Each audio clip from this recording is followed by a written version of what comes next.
Hey guys, my name is Ken Goodrich. I'm the USBA WBA Local Director in Massachusetts. And I'm Master Adam Grogan, your Director of Operations for the USBA WBA. We want to thank you guys for registering for the 2020 Independence Day Power Breaking Tournament competition, the virtual competition online. And this video is really to help you prepare for that competition so we can have the best possible competition.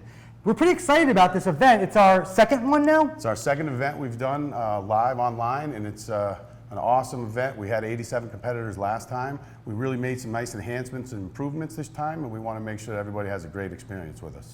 That's good. And along with those lines, those improvements, we need your help to help implement these improvements. So we have a lot of lessons learned. We spent a lot of time with a lot of tech behind the scenes, making enhancements, making a better experience for everybody, but they're not things that we do alone on our end. We need your help, and that's why we decided to make this video and not just send you instructions, but really walk you through all the things that we need. But before we get into that, I want to get you guys excited for this event, because we're excited. What's the big news about this event that morning? Well, the first thing I want to tell you is that starting the day off, we have Mr. Mike Thomas out of Baker's Taekwondo will be attempting a brand new USBA WBA world record. He's going to be attempting the most concrete patio blocks broken in 10 seconds by hand, and that should be a really awesome way to start the event. Yep, we're going to hopefully do that outside, weather permitting. We're going to get the camera out there. It's going to be all good. It's going to be very exciting. We haven't had a world record in quite a while now, especially with the COVID situation we've all been dealing with. So it's going to be exciting. Don't worry, we're going to be doing it all with the recommended safety precautions and stuff to follow for that event, but it's going to be exciting. It's going to be fun. It's going to be taking place in Albany, New York. But now let's get into the more specifics for the competitors. Sure. So when are they going to get communication with what they need to know? Okay, so here's what we want everybody to know is, first of all, the registration deadline is July 8th. We want to make sure that everybody has those in so we can have time to put everything in the computer and make sure everything is right for you.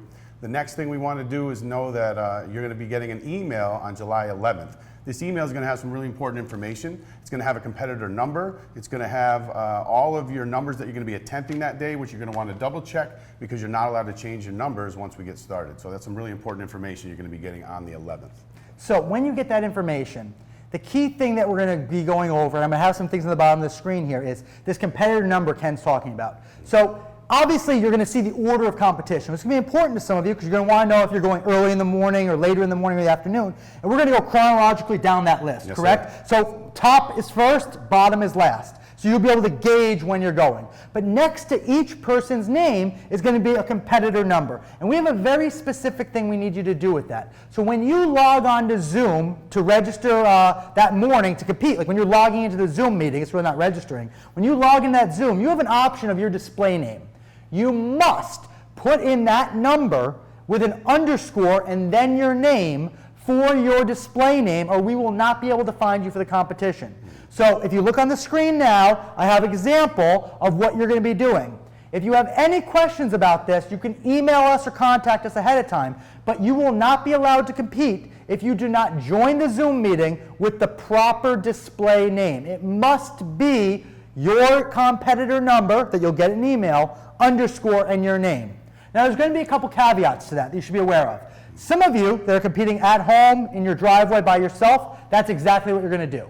Now, some of you guys are doing little breaking parties, small groups of people at a school, and there might be one camera or one Zoom account for 5 competitors like we had last time. So the people that are doing that, you need to let us know ahead of time, whether it was in your registration material or an email, hey, I'm competing at Bergamo's Martial Arts for this event, so that we know when the Bergamo school logs on, that's where we'll find all the competitors. Or everybody that's competing at my school, it might say Pilsung is my school name, and I'll know all those competitors. So if you're logging in as a school, you're going to have the competitor ID that we assign the school, and then the school name instead, and we need to know what competitors are at which school to find you.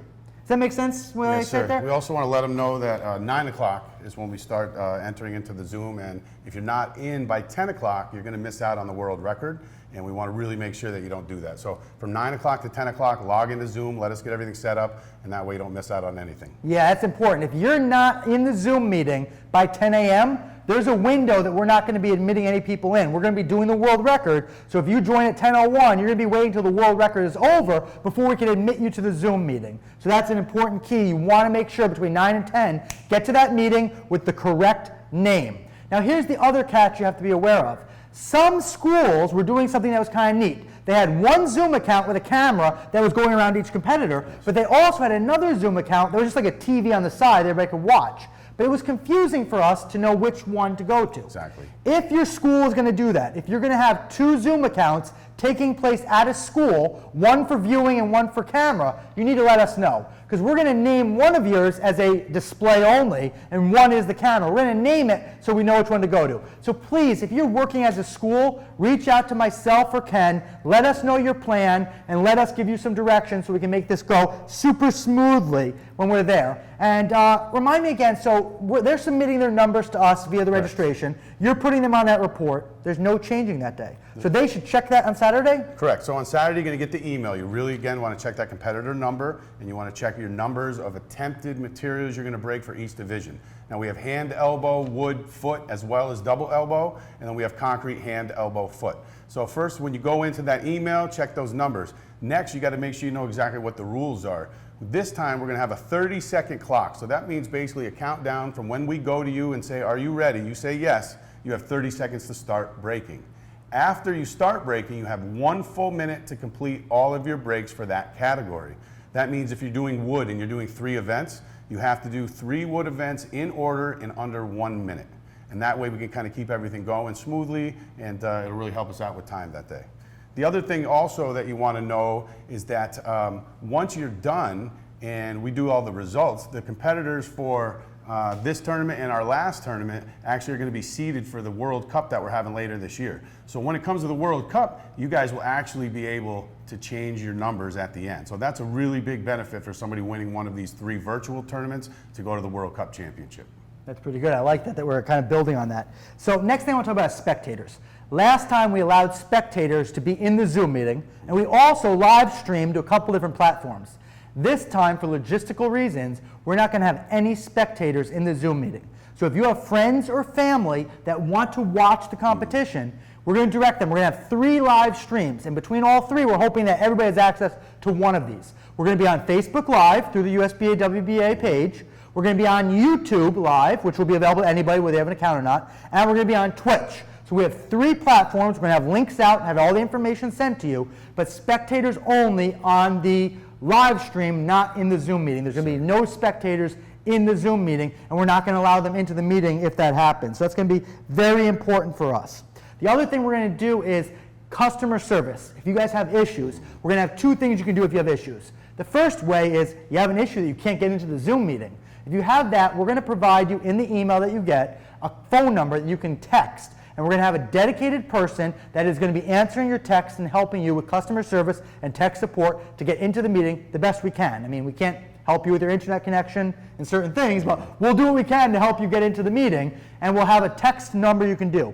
If you're already in the Zoom meeting but you have an issue, we're going to have the chat feature. The chat feature in Zoom will have a dedicated person whose only job is to deal with the chat and talk to you. So you won't have to worry about Ken, who's running the tournament and trying to talk to people, answering your questions. That's too difficult. We're going to have a dedicated person that's going to be answering the chat. So you're going to have 2 things to do if you have customer service needs or questions or anything like that. So I'm going to go over just a couple little technical things for you guys from logistics point of view USBA. This is a USBA WBA tournament. You know, we do have a lot of standards that we try to abide by. Obviously, because of logistics, we're kind of changing the way we do things right now because of the virtual tournament. But it doesn't mean we're going to lose sight of some very important things to USBA. Sportsmanship, conduct, professionalism, both on our side and your side. If you're a competitor at this event, and you're on video, and we are streaming you live across the world representing the USBA, we expect everybody to behave professionally, have great sportsmanship, to be encouraging. And while we are not requiring it, we are highly asking everybody and encouraging you to have a professional attire. Yes, our USBA guidelines for a uniform is either a traditional uniform top, or we do allow a branded t-shirt. If you have a shirt that has your school logo on it, that is okay. You know, we don't want to see a Superman shirt or an Incredible Hulk or an Iron Man shirt, but if it has your school logo on it, that's okay. A belt or a sash, some kind of traditional systems ranking. And pants, I mean, are pretty easygoing, martial art pants, workout pants. But I mean, we don't want to see anybody up there with no shirt on. We don't want to see anybody up there with like a muscle man shirt that's just plain. It's got to have it's got to have a logo on it, and we wanted to see it react professional. Like I said, we're streaming this across the world, and we're representing the USBA WBA now, and we need all of your help to keep the professionalism high and show that this is not backyard wrestling, is what I don't want us to look like. You know, we want us to look professional and good. One quick point to make, guys, too, is just to note that we are doing a USBA WBA official tournament, and people have put up some really, really good numbers, but no official records will be counted during this tournament. And actually the last one, I think Master Paul Hickey hit a new, would have been a new competition record with an unspaced elbow, and I think even Mr. Stephen Bruno hit one. Very great numbers to hit, is awesome, but unfortunately this time around we're not going to be able to include those in our book. But awesome job. Yep, I agree. So this is great. Thank you for taking the time to watch this video. It's just these little details that will help make that event run smooth for everybody. It'll be a fun day. It will have us have a great time. And it's just going to be important for everybody to follow these guidelines. And this video is going to go out to you guys before the event. So if you have questions, just please ask us ahead of time, because the morning of the event, when we're getting ready to do everything, is not the time to come to a question that could have been asked ahead of time. Please do the best you can to be proactive. So. We just want everybody to know that we really appreciate you coming to the tournament virtually, and we want everybody to try to set up some Facebook watch parties for yourself and get some people together to kind of tune in and take advantage of all the technical stuff that we're doing and all the good things that we're going to be bringing you on that Saturday or that Sunday. We're doing the signs again? The signs was really good last time. The signs were great. You know, Master Adam Grogan had a great idea last time to have everybody kind of come out and put some signs up, and I believe the Smelts had a really good sign from up in Canada, and people got really creative. So show us how much you love the USBA WBA. Make a sign, make a banner, put up some pictures, you know, make it look good, and know that everybody around the world is going to be watching. So let's show everybody, you know, how great our organization is and what we're all about. We'll see you guys on Sunday, July 12th. See you then.